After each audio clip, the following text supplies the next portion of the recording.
Hi everyone, welcome to my channel. And my goal is to help 1 million people heal and transform by sharing what I have learned in the past 12 years and also bringing experts sharing their expertise knowledge so everybody can learn from what they offer.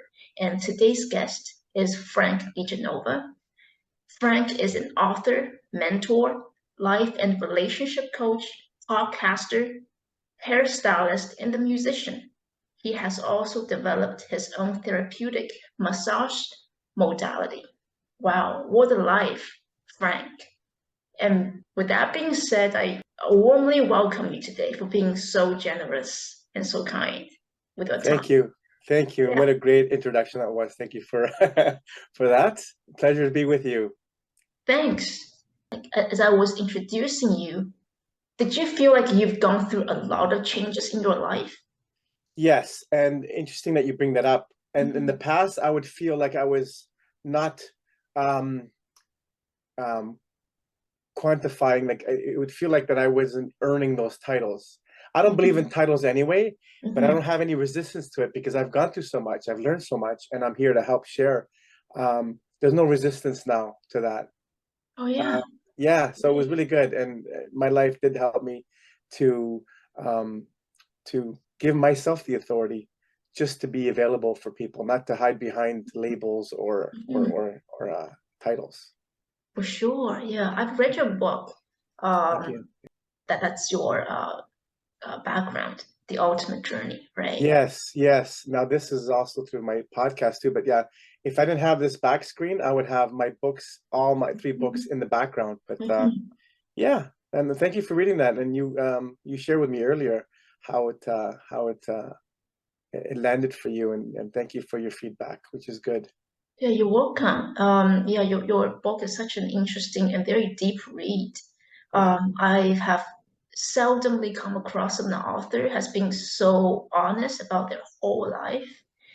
Thank Um, you. Yes, and coming from a male, a masculine, we don't really share those things generally. mhm. It's more of like a, don't don't share, don't be vulnerable. But I Mhm. was, and Mhm. would I write that book now? Probably not.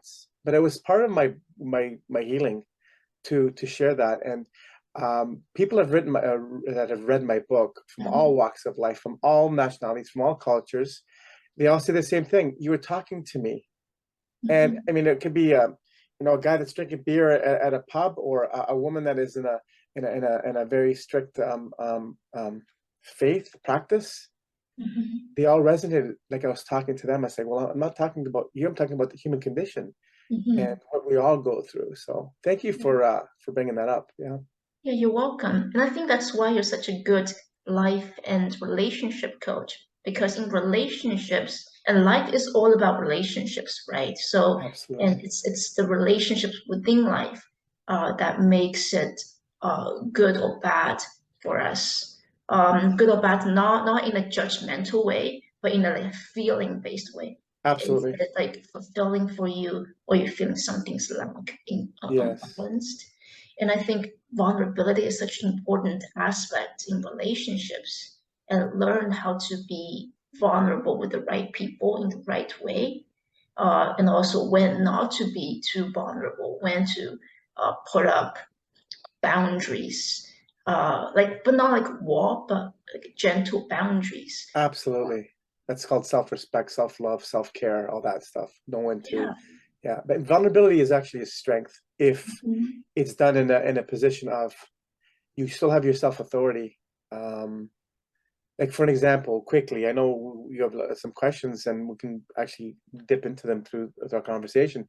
In a Yeah. in a in a relationship, um, the vulnerability, like for an example, in a heterosexual, in any type of relationship, I Mhm. don't know, I just specify because relationship is a relationship, Yeah. is um, for on the feminine pole of the polarity, Mhm. the feminine communication is being vulnerable and sharing how you feel, Yeah. sharing a need or a problem vulnerably. But if the other side does not value that, or be in a safe container, Yeah.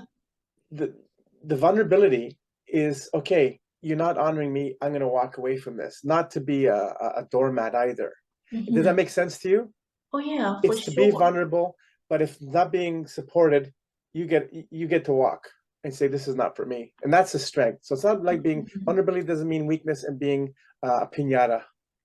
Hmm. Yeah, and I just think vulnerability is also honesty with yourself. Yes. Being able to walk away probably requires some honesty from your side, saying, okay, I'm not gonna get much from this connection. It's okay for me to walk away. So it's Yes. honest with yourself and not being blind to the truth, right? Yes. And knowing that you're not in a codependent relationship, because Hmm. then you put up with stuff you shouldn't be putting up with. Yeah. So yeah. Uh, And I think when you feel vulnerable, but you're not feeling support from the counterpart and you walk away, it's actually a perfect balance of feminine and masculine aspect within yourself. Because deciding to walk away, it's a decision, and walking away is an action. That's actually a masculine aspect. So Absolutely. You're very wise, Jane, and thank thanks, you. thanks. I'm just smiling because you get it. We have Thanks. masculine and feminine within Mhm. us. Yeah. There's one that's dominant and one that's in the Mhm. background and the foreground. So exactly, you can't just be all masculine, masculine, all feminine, feminine. The fact of self-preservance, I can't even say that word, and the ability to walk away is a masculine trait. So, and a woman in her feminine is vulnerable, is sharing her needs, but she accesses her masculine to have an outcome, just to create a solution for something. Mhm. And the man has to, the male polarity have to access the feminine to even relate to the feminine. Let's say, for an example, I was in a relationship and I asked my partner, how do you feel about this? Like, why Mhm. are you sad? If I don't access my feminine, I will not relate to what is being said, and I Mhm. won't empathize or sympathize with that person. And you need both. And Yeah. that's, I think a lot of the polarity teachings are missing that you Yeah. have to access both. Oh, absolutely. Right? No, you get it, Absolutely. Jane. I'm Yeah. impressed. Yeah. And I think we need to find balance within ourselves, and then we can bring this balance into a relationship, and we can manifest a relationship that also reflect the balance within ourselves. Yes. Uh, I think life is a continuous learning. If you think there are some imbalance within us, life will always reflect that to us. Yes. It's a mirror of our unconscious. Hmm. There was one great guru that I learned. I was into a lot of Eastern philosophies early in Hmm. my spiritual growth. Hmm. It was part of Mahansa Yogananda, and he said that man was created to coax out the reasoning and rational in the female, and woman was created to coax out the emotion and the emotional intelligence from the man. So yes, we come together as partners to um, mirror back and to nourish what we are inside, to realize our masculine and feminine polarity. So relationships are the perfect mirror, but also um, yeah, an opportunity to become full and whole yourself, the ultimate goal. Yeah, absolutely. So I'm going to dive into some of the questions today. I think we have created perfect foundation now. Our relationship patterns and how we relate to other people has a lot to do with our childhood. Um, how our parents relate to each other, we see them as our models, right? So, like from your perspective, your own experience, could you share with us your childhood experience, um, how that brings into your relationships and Okay. So before I say that, 0 age to 7 is when we're just pliable clay. We come right? in with our own lessons, our own karmic blueprints and all that stuff.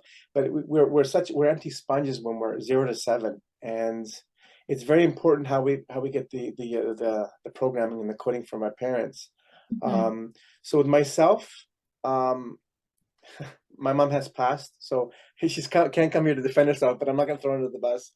My mother and father were both um, masculine in certain ways. They both wanted to be the alpha, Mhm. and I had a domineering or masculine mother. I mean, that was due to her insecurities, and there's no judgment here. So growing up, I had a strong mother that I learned to appease or placate to. I was also had a very traumatic birth experience where I never felt safe coming in. I had a twin brother that died, was a stillborn. So I didn't come in with a good landing. I kind of came in a rough landing. So I was always seeking security, approval, love, acceptance. And my parents did love me, but it was different things that I needed. So I attracted in my life um, not just women, but any authority figure that to seek approval, to seek the validation. So that was, I mean, I was a very empathic, loving, charismatic, fun soul, but I had that approval seeking and validation. So from my upbringing, it has got me to a point where I never felt I was good enough, because all the approval in the world wouldn't have been enough unless I gave it to myself. Mhm. Did that answer the question, or did I just totally bypass it? Yeah, absolutely. So how do you bring that into relationship with women? Do you find you need to always please women and In the give past, them the power? okay, in the past, that was so. Yeah, in the My, past. my my former wife Right. was a mirror to my mother, Hmm. and I was always seeming to attract dominating women that took the lead, that were the masculine role, Hmm. until obviously I healed that wound. But see, I mistook their dominance for a confidence. Oh, Hmm. there's a confident woman, like, oh, I was taught the feminine being vulnerable was weak and it wasn't strong. So I've had long-term relationships with dominant women until I finally healed that. And now I'm attracting women that are softer, Hmm. vulnerable, feminine, but Hmm. still have an integrated masculine. So Hmm. until I healed, this is so I like to add this to, I believe that I'm kind of, and almost a knowing that our unconscious or subconscious likes to replay the betrayals of our parents. So we attract unconsciously or karmically those who can replay those betrayals, so we can fix it and address it and prove to that person that we are lovable and that when we earn their love. So we're going to keep attracting the same person over and over again, just different face, a little bit different actions, but it's always a similar pattern until we heal it. Hmm. Yeah, absolutely. Yeah. So when you realized your overly feminine masculinity, did you, as you decide to change, did you try to put up a very masculine face, like front, to cover your feminine? You're so good. It's like you just go right into my psyche, and I gotta give you credit. So I teach. I've written the book, Why You're Still Single book, and I'm also working on um, courses, and I do one-on-one coaching. That but in the book, I talk about how we become depolarized with feminine and masculine. So this is what happens. So I don't know if I talked to this before, but when we're born, let's say a boy is born, and he is born with is biochemistry is masculine, hormones masculine, and when he becomes traumatized, or in my case, I have this identity, or this identity of being masculine, but then because through wounding, I became feminine. I became feminized. Mm-hmm. So masculine was a coat, or a veneer shield of being feminine, and Mm-hmm. then knowing that femininity wasn't good to my being a man in an Italian family, you have to be macho. I put another shield on top of me, so I was wearing a mask upon a mask. So I was the masculine was feminized, and I also put another one on there to become masculinized. Mm-hmm. So there's masculine and feminine, and then you have the eyes, masculinized and feminized, that act as Mm-hmm. a false veneer, Yeah, pretending to be. So right. basically, I had two masks on Mm-hmm. with that core wounding inside. So Yeah. yeah, exactly. So until I took my masks off Mm-hmm. and became into my own resonance of aligned Mm-hmm. until I healed. I was wearing facades, and I was doing things in either codependence or narcissistic, because narcissism is in the opposite end of the codependence or the empath. So Yeah. you have to find that balance. Yeah. Yeah, right. It's like you need to think about yourself because you're living in individualized life in 3D. So you need to think about what's good for you. You need to look after yourself, but Right. not in a sense that you take advantage of other people or Right. use other people's energy to feed your own energy. Right. Uh, It doesn't become transactional. yeah, right. And also, when you put on two masks, you kind of project two images outside, so people see different sides of you, and they may not see the real you. Could you talk about like why like, now like you have healed? Do you know why you put up masks? Is it because healing inside connecting with your wounding is too vulnerable, too hurtful, and it's easier to put up masks at first. Yeah, I mean, it's how you deal with it. Like my wounding, Mhm, how I dealt with it. And I think it was one of your questions that we went over before we started this is, um, I was very angry as a teenager. I was drinking a lot. I was had this cool persona on. Like I was this, you know, I was this bad boy at school. I was doing crazy things. Like, so I was projecting myself. Now, it's just all about survival. And I don't know if I'm addressing your question, because so many things come in my head. mhm, But until we heal that wound, we're not being congruent. So it's like in anything, you need thought, emotion, and action. That's congruency. So if I have two masks on and I'm in a relationship, mhm. there's no alignment, there's no resonance. It's like I'm all Yeah. over the place, and that creates all the problems. So until you realize why you're putting these masks on, Mhm. you'll just keep in an echo chamber of the same crap and project it on other people. Taking Yeah. responsibility for that, for the healing, is very important, and that's where I come in, because I've been through it. Mhm. And can you talk about what process, like what steps did you take to heal yourself? What modalities did you follow? Oh, I just so I worked when I had the salon on Yorkville. I had there was a spiritual bookstore that was just down the street, and I was there every day. So I must have read 1,000+ books on Mhm. my breaks and stuff. So I've pulled and drawn from all different modalities, and they all kind of point to the same thing. They're just packaged differently. Mhm. Um, but I think it was just having enough, feeling sick and tired of feeling sick and tired, and feeling broken, and always feeling like a failure, and saying, what's wrong?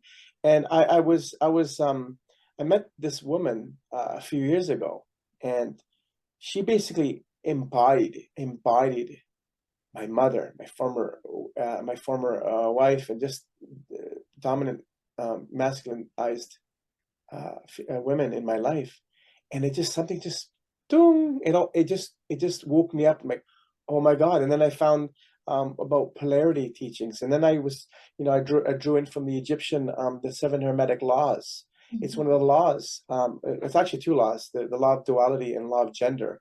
There's correspondence, there's karmic, there's rhythms, there's cycles. So how I wrote my book and to heal, like to offer healing, is it's scientific, it's biological, it's spiritual laws, it's natural laws. And I just, everything that I've accumulated over the years is just taking form, Jane. And it's like lately, everything I've ever been through is coming together and making, I guess, more of my identity and what I'm here to do. Mhm. Yeah. Great. I don't know if I answered that. I keep, because I want to answer so much. I don't even know if I addressed your questions. Are we cool with that? Oh, Yeah, so I far, mean, are we I okay? can totally relate. Because in my healing journey, I also followed my intuition and gone through a lot of modalities.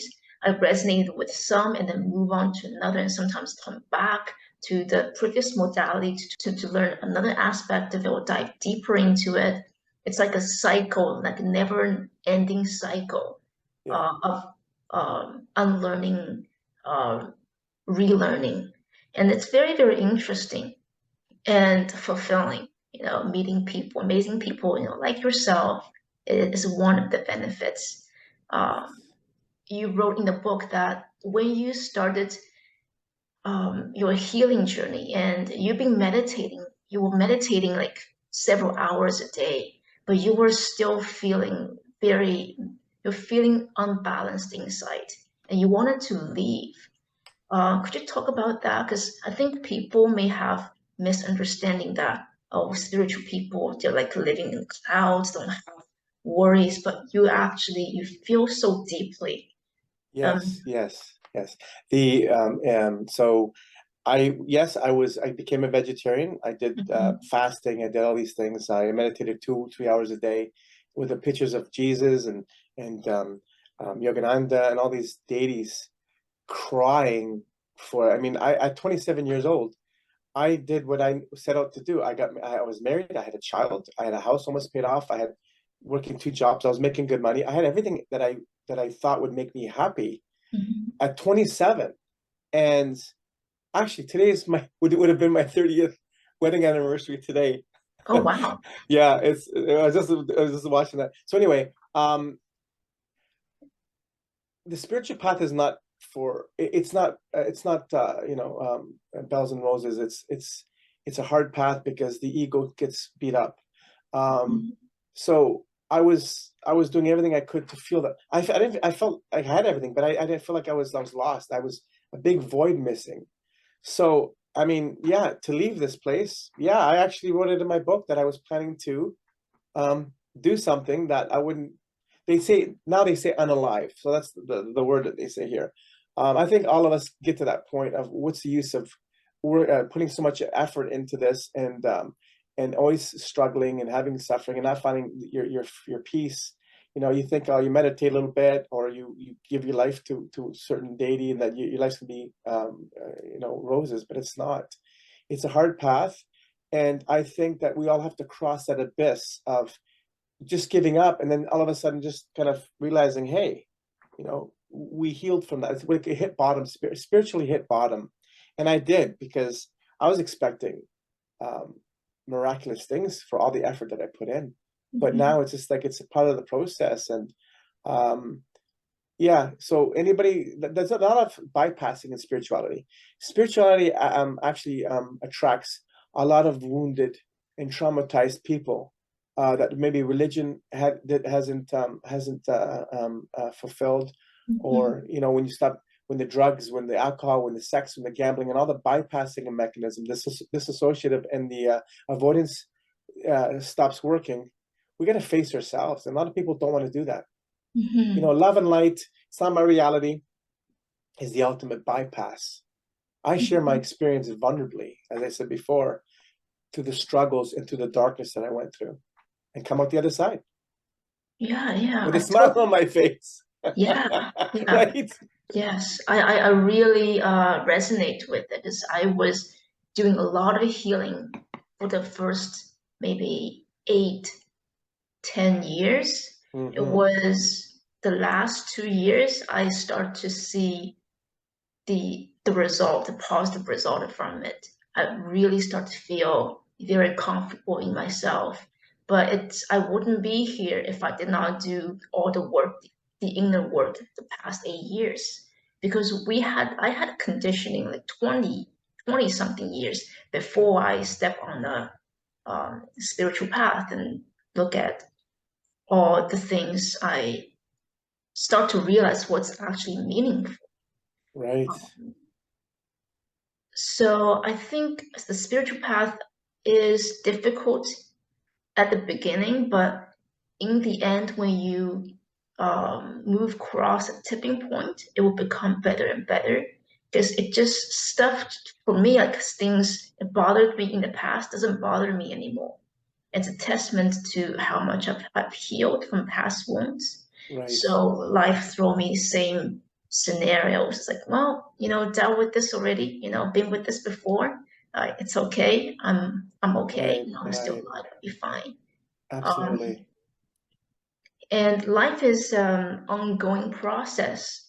Once we clear all the karma is when we actually leave this earth plane. There's many teachings that talks about why we reincarnate is to heal with the past woundings is to balance the unbalanced karma from past Right. lifetimes.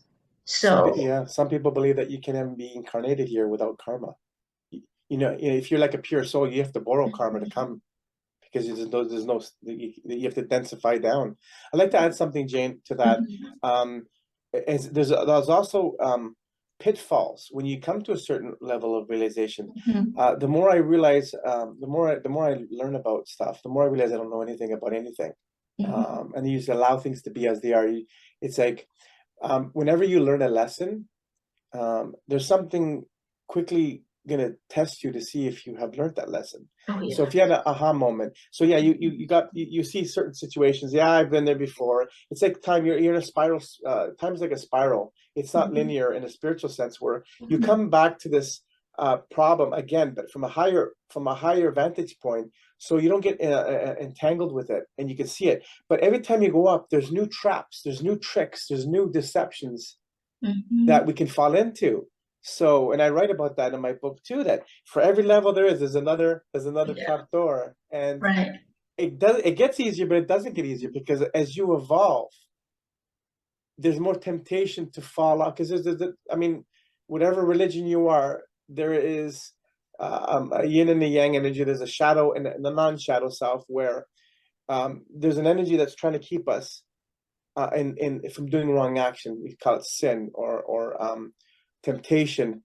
So the higher you get, there's more pitfalls and tricksters that are. So you have to be mindful. I mean, you can be smooth mhm, sailing, mhm, but there's also subtle deceptions that you have to be aware of. So it gets easier, and it doesn't get easier. It actually gets harder, because sure, you kick this habit, or there's other subtle things that you can get into. But anyway, yeah. I totally understand that because when we move up, we have more spiritual power, but we need to be very careful about how we use this spiritual power. yes, yes, good. Um, so in relationships, like you've been a relationship coach for a while, so can you talk about, like, from your experience, what mistakes that a lot of men or women do that are hurtful to their relationships? Yes. So yeah, I've been a relationship coach actually for 37 years, because I've been a hairstylist as Yeah. well. And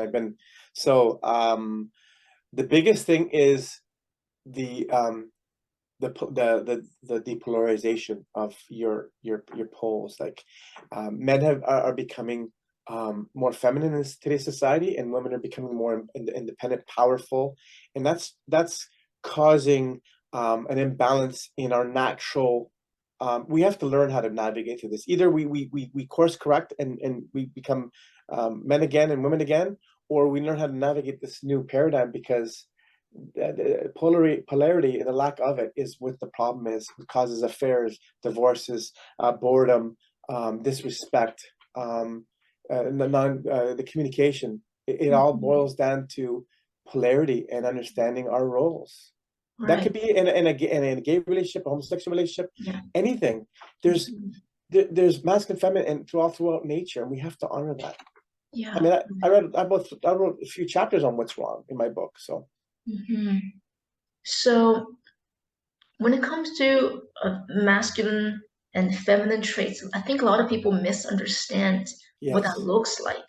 So absolutely. some people see aggressiveness as masculine trait, but to me, it's a very unloving and unbalanced trait, right? So it's a toxic masculine trait, and then woman Yes, becomes the, using vulnerability to manipulate, or even being too submissive.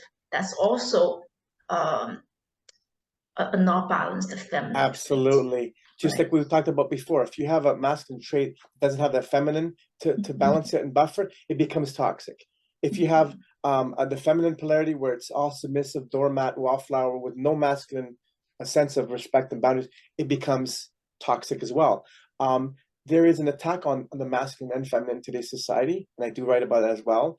And masculinity isn't toxic. The absence of the masculine is toxic. You look at all the cartoons, all the sitcoms, they portray men as bumbling fools. Even in commercials, they're just idiots. Look at the cartoons, Homer and Peter Griffin, all the, like, I don't know if we can say these things, but they're not representation of men. They're immature boys with no sense of devotion. Like a masculine man or dominant man will devote, protect, and serve his woman.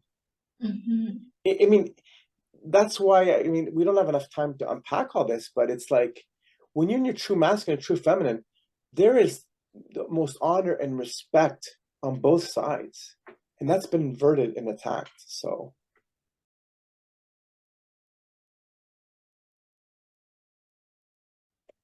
So Frank, I think a lot of people nowadays, because they don't see a lot of good role models for a divine feminine and divine masculine. They don't even know what they look like.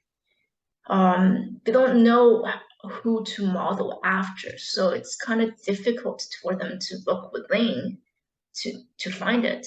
But when they look within, they see their parents, right? So it's kind of a tricky thing. Can you talk about like how did you start to see what is really the true feminine or the true masculine or the divine feminine and divine masculine? good question, Jane. Yeah, we don't have role models, so we have a lot of distortions from our parents, and I think it's innate in us. We are patterned, as I said before, we are patterned with our upbringing. But um, if you look at nature, if you look at um, the scriptures, all the scriptures, science, biology, there are the answers are there, and Mm-hmm. um, so we live in a society where there's such inverted messaging about these energies that um, it's a hard battle. Like for an example, one of my challenges with dating after I've healed, because we're always healing. There's no, Mm-hmm. I'm healed now. There's just another Yeah. layer. Is not many women are aware that there's males that are spiritually in because men are supposed to be like right, and to have a male like for me to like I spent most of my life searching. I didn't have any role models outside of the deities or the people I was going to workshops and retreats. I didn't have any masculine role models either in that sense, and I'm opening up to the spirituality. So I was in a position where I would meet a woman and then they didn't know how to take me. It's like, this guy, first of all, is he gay? Because he's not, here, looking for a notch count on my bedpost or Mm-hmm. my belt, honoring the feminine. And so it was hard to navigate that. And um, it's something that I had to learn for myself, and that's to be the example for others. So it was a combination of all the things of the scriptures, science, the hermetic laws, as I mentioned, and I think I mentioned because we have a different segment here, and it's hard because we don't know what that looks like, and I even I think it's gonna be my second book I'm gonna write. It's about, will a woman know when she's in the presence of a divine masculine? Will a man know, or man, or doesn't matter. I'm just saying, Yeah. like in general, know when they're in the presence of a divine feminine energy. Mm-hmm. Because we have no models, as you said. We don't know. We might think, Mm-hmm. oh, this is boring, or this is stupid. This is yeah. Mm-hmm. Right, but when we look through our heart and like you said, going to nature, like nature reflect to us what is perfectly in balance. Actually, a lot of spiritual teachings, they encourage you to meditate in nature or to set intention when you're in nature, go on a hike and to look at what life is supposed to be. And you see different sexuality as well. Yes. I've read that human are the only species that are against the homosexuality, while Yeah. in the animal kingdom you can find homosexuality almost in every species. And Yeah. also So in it's some yeah. species, like they can change gender. Like a male can change to female, female can change to male, and there's no judgment there, right? There's no intellectualized judgment there. So to me, that's also a toxic masculine trait, because you get into your head way too much and not really aligning to your heart. Because relationship in the end, it's about love. It's about emotional balance, emotional harmony, right? It's Yeah, like, yeah. yeah. Respect, honor, Mhm. yeah, trust, all those things.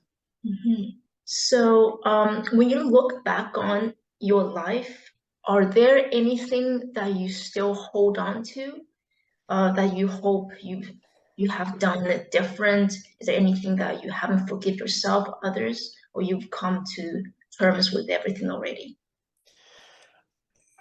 On a theoretical level, I've come to terms with everything. There's still tendrils, obviously, through my conditioning and patterning, but I've forgiven everything, everyone, because everybody does the best they can.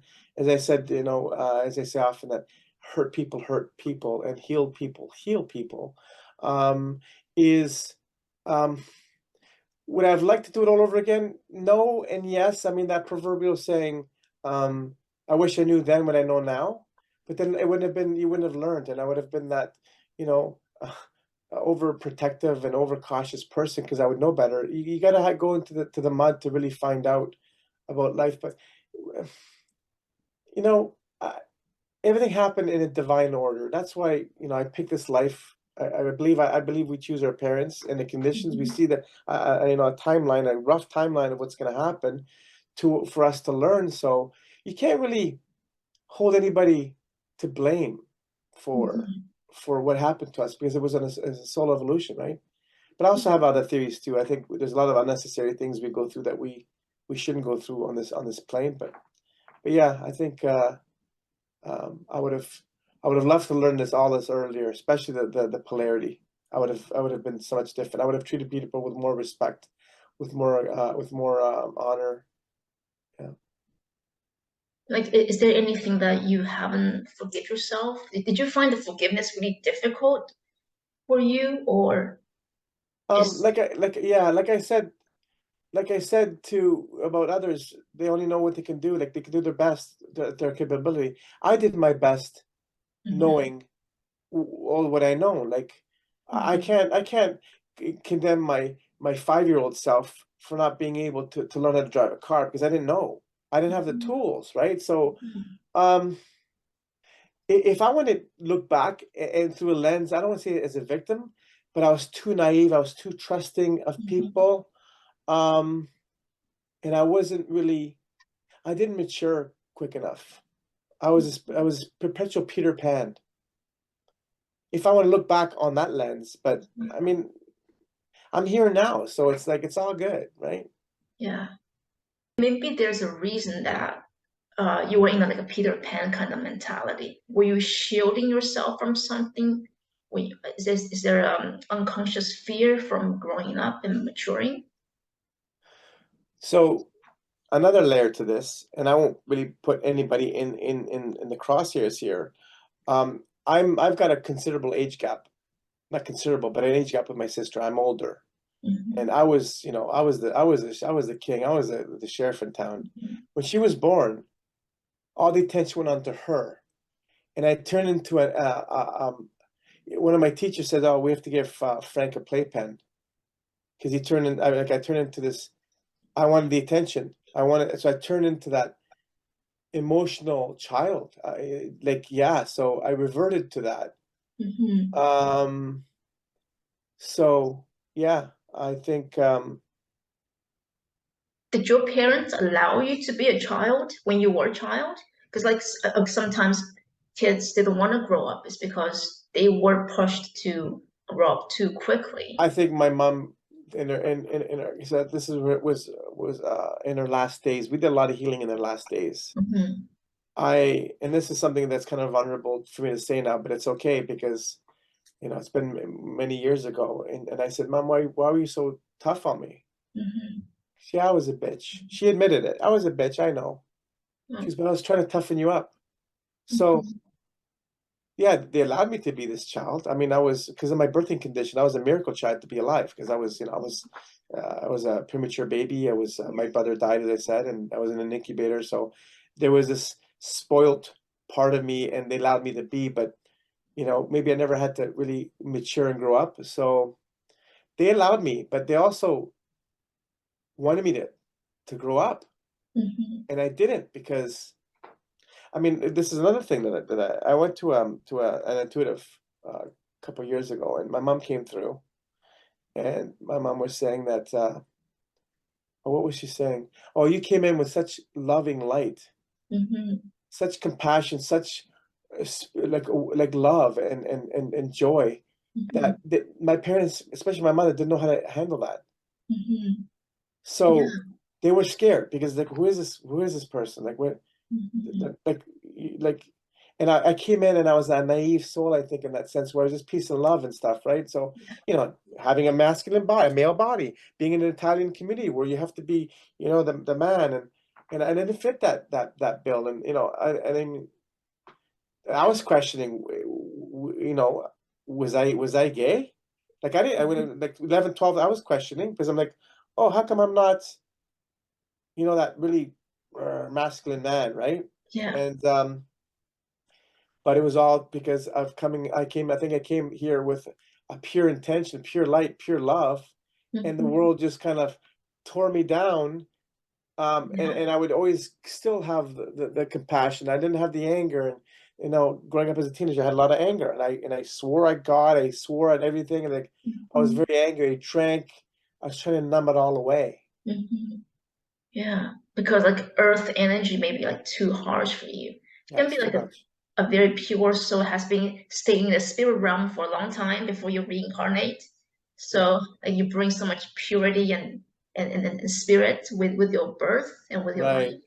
And that's probably one of the paths that I had to take and learn in this life is to become 3D, is Yeah. to become the body, is to Mm-hmm. integrate, is to embrace my masculine energy. And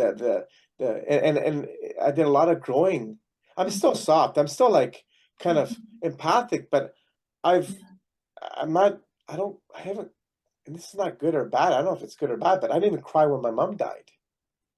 You cry or you didn't cry? I didn't cry. I was actually I did for 10 minutes 6 months later for 10 Yeah. minutes. Mm-hmm. And things don't get me anymore. Like I mean, my astrological sign is Cancer. We're supposed to be sensitive ones, right? But Yeah. I don't Yeah. know if I'm numbed out differently, but I don't drink. I don't bypass anymore.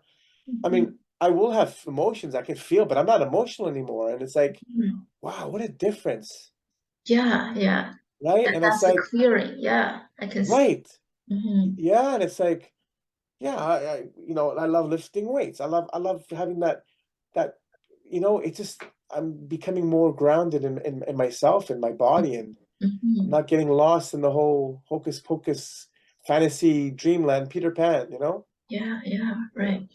When it comes to emotions, I did an interview with like the lady who channeled archangels, and then I think she Okay. mentioned that emotions is of the earth, but it's not of higher realm. Higher realm is pure love and appreciation, Right.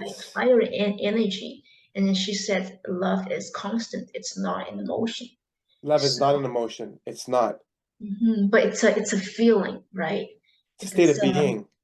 sorry, It's a state of being. it's a state of being, but it also comes with like a physical sensation. Okay, the different parts of it. I mean, you have the whole seven types of love, the eros, like the Greek. Now, in just to kind of add to what you were saying, in the 3D world, we Mhm. need, so to manifest, you want to do a law of attraction. Mhm. In the physical realm, you need to think, Mhm. feel, and act. Mhm. Yeah. Okay, that's the physical, Yeah. earthly. Yeah. When you get into the higher realms, Mhm. Yeah. it's all a matter of thinking it into being. There's no action in the Yes. other one. It's willing. Yeah. And I mean, emotions are like our five senses. It's part of our feeling senses. In our physical, we don't need our, if we didn't have five senses, we couldn't experience this reality. Mhm. Yeah. And the emotions are another signaling to let us know where we're at. It's basically, emotion is thought in motion. Yeah. It's an Yeah. electrified thought. It's an Mhm. animate. It's a movement thought. So it's motion. E is Yeah. electric. Yeah.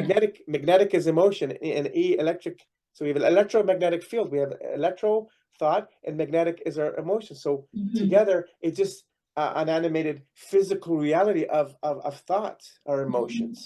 Yeah, yeah. And we experience that in our dreams as well, because we're in the fourth dimension. We only need to think. We only need like what we think about in daytime, we dream about in the nighttime.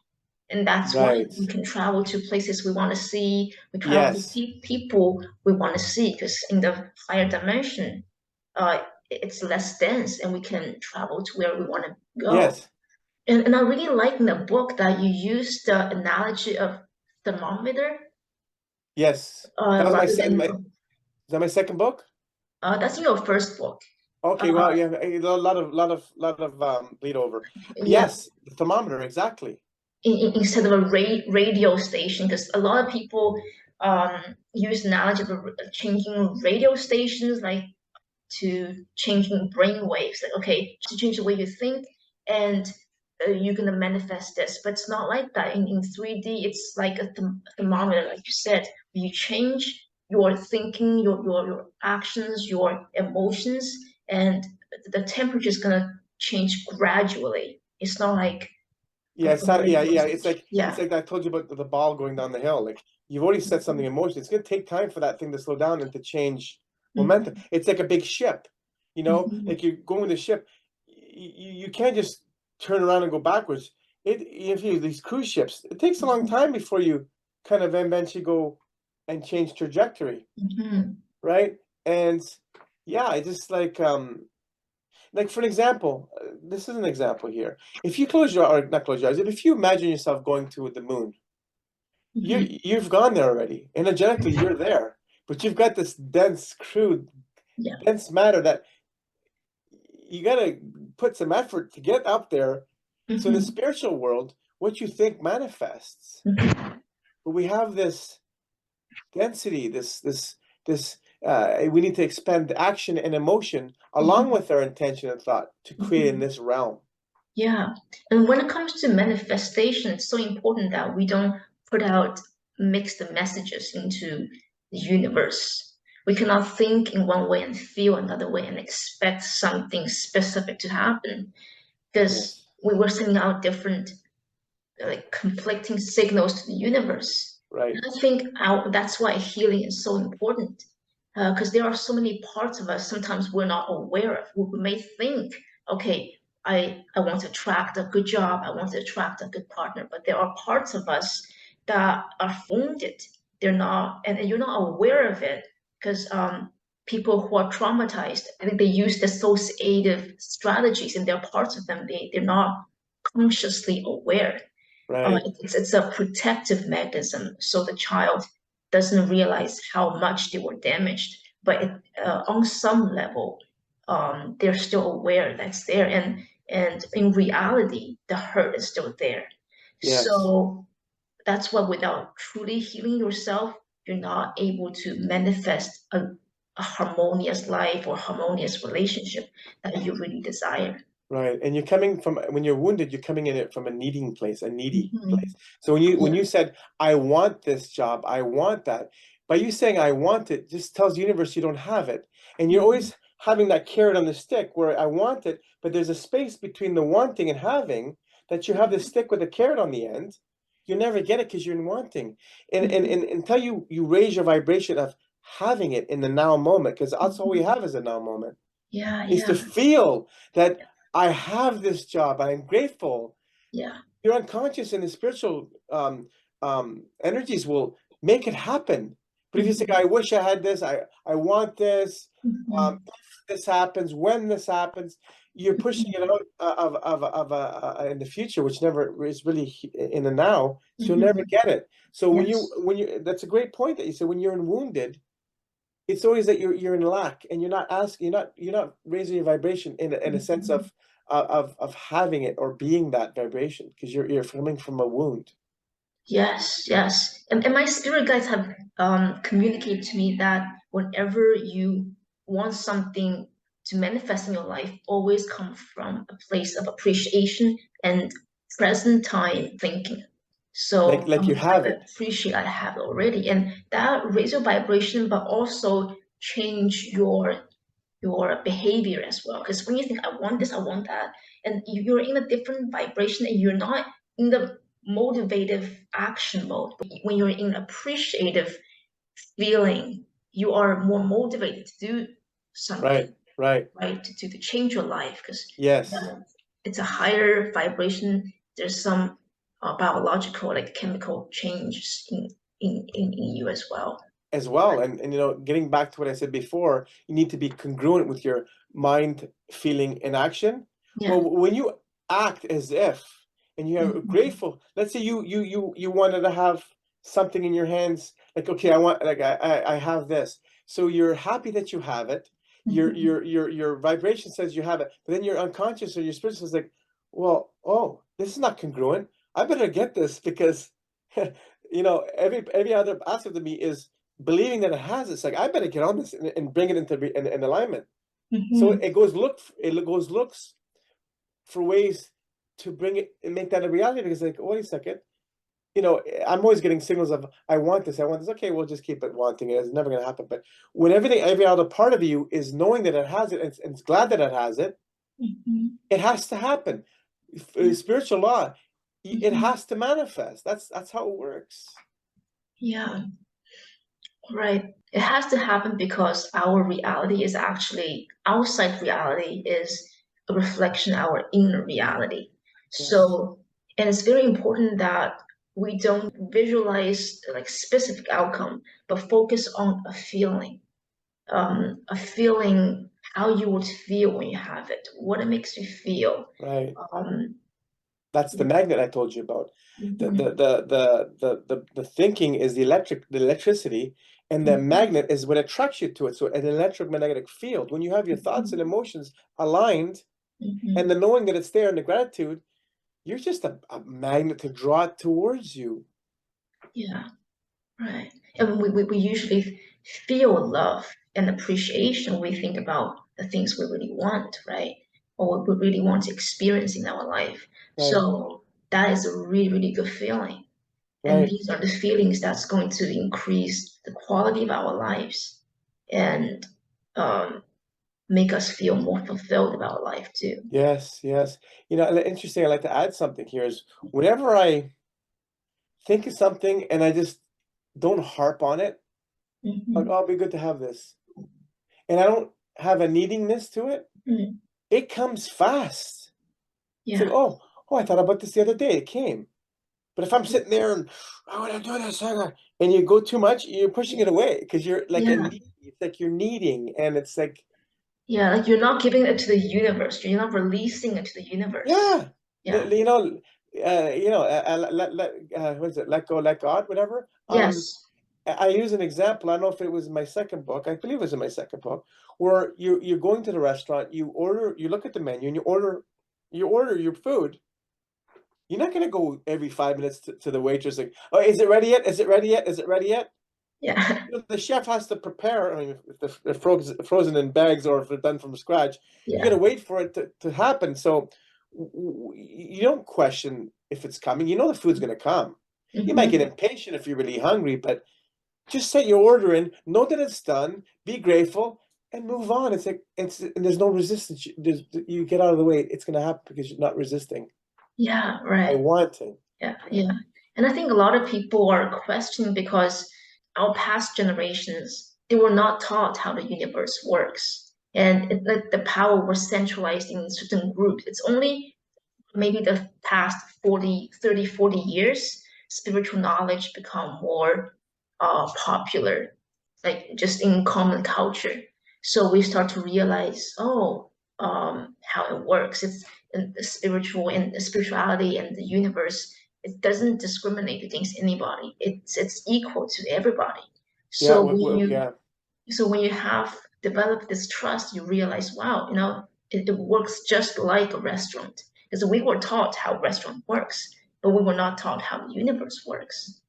Um, Right, right. And that applies to nefarious and benevolent and malevolent things. You know, if you're an evildoer, you'll get it too, because it's a lot of attract. You said, doesn't it discriminate, right? yes, yeah, Um, Getting back to our the older generations, they had different missions to come here. Like I know my parents and the grandparents, they worked their butts off to Hmm. create a life. They Hmm. came here. I mean, most of us, okay, in Canada's not, we're Canadian, but everybody's comes from somewhere, right? So we're all immigrants in a way. Um, they've come here to create the structure, the container for us to um, um, explore. Like, for an example, relationships was a business. You had to have a woman to do whatever, and the man to do, hunt, and then whatever. Like the man goes out to hunt, and then the woman kind of takes care of the family. That was those roles back then, and that's all it went to. Now that we have independent women, we have everything done for us. Now relationships and there's more potential for inner growth, for awakening, for spiritual. Before it was just like you're in a relationship and love was a business. I mean, marriage is a business kind of in a way. It's transactional. You take care of me, I take care of you. But now that we have all those needs met, now it's like we're free to explore ourselves, Hmm. the workings of the universe, becoming Hmm. better people. Yeah. So, and then our next generation is going to be even more able to explore because our needs are being met. So Hmm. they didn't have to learn about the universe. They had to learn how to make a house and provide. Hmm. So they sacrificed their lives for us, basically. Yeah. I really like that you mentioned that each generation builds on its past generation, and the next generation, people are going to be even more aware of their spiritual power. And I think, Absolutely. yeah. And in your book, you talked a lot about what is keeping us down, mass hypnosis, religion, or even some spiritual teachings. They're there to kind of mass control people, or even consumerism, things that take people's attention away from their well-being, from Distractions. themselves. It's a strategy to not allow us to explore our true power. Because we are very powerful beings, and the rulers of this earth know Mhm. that, and it's toxins, it's limited programming, keeping us down, keep us in Mhm. fear. Every time you turn on the TV, is always fear, always the next this happening, always a catastrophe. Keeping our energy down, as you said, our vibration is low. So we're not in a place to realize our power. We're Mhm. powerful beings, and I would like to get involved with that, talking more with you of how we are um, stunted, because you know we're very powerful beings, and the overlords know that, and they're keeping us down because we could do so many amazing things. Yeah, with continuous practicing our spirituality and cultivating the energy within us, we become alchemists in essence. We can cultivate whatever emotions we want. We can turn negative emotions into positive emotions, Right, right? So we are really, really powerful people, but external influences are put in place to negatively influence us, to affect our brain waves, to affect our way of thinking. TV, televisions, they include a lot of negative subliminal messages to get you yeah, into buying things, right? Violence. Um, and that's why I create really positive subliminal messages on my channel where right, right, promotes peace, inner power, and right. healing. There's a reason why it's called TV programming, because it's programming us. You know, I like that. they're telling a vision, tell lies vision, or television, Yeah. um, and then even our language is hijacked. Words cast spells. That's why it's called spelling. We can have cursive. Cursive writing is curses, and words is like swords if you move the S over. So Mhm. even words are very powerful. Yes. Sound is powerful. Intention is powerful. Yes. Everything's been hijacked. Hmm. Yeah. Our voice can be the most powerful healing tool if we use it correctly. But we were not taught how to use our words to heal ourselves, but to criticize ourselves, right? Right. We're given lots of breadcrumbs through, the teachings of Nikola Tesla, all these great, sages and good, like all these scientists, they leave us breadcrumbs. Mm-hmm. Because I really believe that the forces that control this world have to tell us what they're doing before they do it. Otherwise, they get involved with bad karma. Because as long as if we keep silent or we comply, that's Mm-hmm. consent. We're Yeah. consenting to it. So, but they have to leave breadcrumbs. In movies, like if you look at Pinocchio and Wizard of Oz, very spiritual lessons in there. Mm-hmm. So if we want to look deep down and go into the shadow work, we have all the answers. Just like we said, I don't know if we cut it in the last segment or not, is that you look into nature, all the answers are there. Yeah. The answers are everywhere, but we're so distracted and focused on, what's the latest celebrities wearing? Who's Mm-hmm. who's sleeping with who? Like, Mm-hmm. what's the next disaster, calamity? It's like, Mm-hmm. what about our journey, the ultimate journey within us? Absolutely. And this is the collective karma that humanity is facing too. Yes, We cannot always blame people in the power of position that misuse power. We also have to look within and ask ourselves, why are we accepting it? When we start to realize we have the power not to accept what they give us and choose what we truly want for us, from our free will, then we can start to break this karmic cycle. So we also play a huge part in it too. There's always two parts, right? absolutely. If all of us realize how much power we have and we claimed our authority, this whole power imbalance would be done in days. It would be changed. We take back Mhm. our power. Yeah. But nobody wants to take responsibility. It's like, oh, you take care of me, and that's the whole thing about even being traumatized. Our unconscious wants to follow the crowd. We want to appease authority because we've been traumatized. So we trust authority, and we give up all of our sovereignty and our power. And we could change that in a couple of days, Yeah. mass awakening. But I mean, then the game will be over, and then it's no fun. Oh, yeah. Well, you never know. It'll be fun in a good way. We will get to explore our spiritual power, but I think it's gonna take a while. It'll take a while. I mean, every great story has a dragon in it, right? So what we're up against is the dragon, and when we slay the dragon, it's yeah, and then the story. But again, there's always stories within the stories, and yeah, we get to know, like when you have a spiritual awakening. I know we're getting out of time here. When we do awaken to a new plane, a new reality, we're like newbies again, and we have to learn Mhm. it. And that's the whole journey. When you have the aha moment, now what? Like you have an awakening. Now you're in foreign territory and start Mhm. all over again until you get to the next Yeah, level, until you get to the next level. So right. it's always amazing. Yeah. Yeah, There's no end, and life is a continuous learning, unlearning, and relearning. So always improve yourself, and the day you stop improve yourself is the day you start to feel dying inside and feel stagnant inside. absolutely. You can be a physically alive person, but when you're not learning from your lessons, you keep repeating past patterns. You live like a dead person to me. Yeah, and my saying that I put in the books and I say a lot: when you green, you grow. When you ripe, you rot. You know. I like that. I Yeah. like that. Yeah.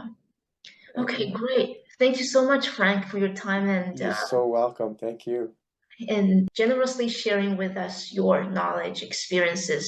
And for anybody who's interested in reading Frank's books, I will put the details in the descriptions Thank you. box. And I know you have a coaching program as well. If you have the link, I will include that as well. And Cool. there's so much more we can talk about because for people who are interested in healing or start the journey of healing, they probably will need some kind of help. And in your book, you talked about religion, mass hypnosis, consumerism. These are all really good tools to examine our life, where we give our power and energy to. And also in Yes. your book, you have meditations. There's one called the river meditation. I really like that. So Cool. I think maybe in future interviews we can dive more deeply into those topics. So I think it'll be healing for both of us and also healing for whoever are watching the video. Absolutely. Yeah. Absolutely. All right. Thank you. Thank you so much, Frank. You're very welcome. Thank you, Jane, and looking forward to the next time. Yeah, me too. All right. Yeah, have a great night. You too. Bye-bye now. Bye. Thank you. Bye-bye.